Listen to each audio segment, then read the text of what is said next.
திஸ்ஸ விகாரை சட்டவிரோதமான தையிட்டியில் உருவாக்கப்பட்ட அந்த விகாரையை இடித்து உடைப்பதற்கு மக்களை கோருவதாக சமூக வலைத்தளங்களில் பரப்பப்பட்ட ஒரு விடயம். நான் நேற்றைய செய்தியில் சொல்லியிருந்தேன், கஜேந்திரகுமார் பொன்னம்பலம் இது பற்றி தெளிவாக ஊடகங்களில் அறிக்கை விடுத்திருக்கின்றார். தன்னால் சமூக வலைத்தளங்களில் அப்படியான விடயம் ஒன்று பரப்பப்பட்டிருக்கவில்லை.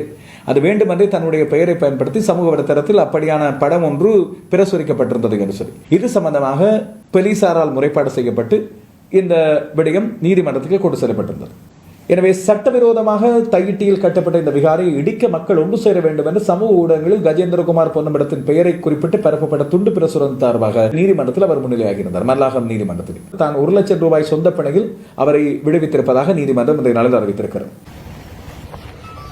சோஷியல் மீடியாவில் நான் பரப்பினதாக தையட்டி விகாரை இடித்து உடைப்பதற்காக 8ஆம் தேதி பிப்ரவரி மாதம் எல்லாரையும் அழைத்து வெளியிடப்பட்டதாக சொல்லப்படுகின்ற அந்த போஸ்டர் தொடர்பாக ஒரு வழக்கு தாக்கல் செய்யப்பட்டு என்னை குற்றவாளியாக அறிமுகப்படுத்தப்பட்டது.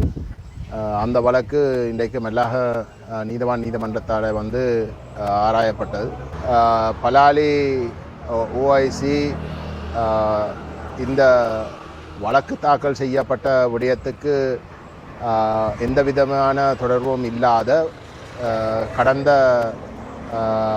பௌர்ணமி அன்று நடைபெற்ற போராட்டம் தடை விதிக்கப்பட்ட ஒரு போராட்டமாக இருந்தும் அதுவும் என்னுடைய பேர் அதில் குறிப்பிடப்பட்டிருந்தும் அந்த தடையை மீறி போராட்டங்கள் நடைபெற்றதாகவும் அந்த போராட்டத்தில் கோஷங்கள் ஒரு இனவாத கோணத்திலேயும் இனங்களுக்கிடையிலே பிரச்சனைகளை உருவாக்கக்கூடிய வகையிலே எழுப்பப்பட்டதாகவும் போலீசாருக்கு எதிராகவும் எழுப்பப்பட்டதாகவும் அந்த வகையிலே அமைதி நிலைமையை குழப்புற வகையிலே நாங்கள் நடந்து கொண்டதாகவும் நானும் அந்த போராட்டத்தில் கலந்து கொண்ட பொதுமக்களும் நடந்து கொண்டதாகவும் அந்த வகையிலே தான் தொடர்ந்தும் இந்த விடயம் சம்பந்தமாக மேலதிகமான விசாரணையை நடத்தி என்னை குற்றவாளியாக ஐசிசிபிஆருக்கு கீழே கூட இப்படிப்பட்ட செயல்பாடுகள் மீறின ஒரு நிலையில் குற்றவாளியாக்கி தான் இந்த விஷயத்தை தொடரப்போவதாக சொல்லியிருந்தார்.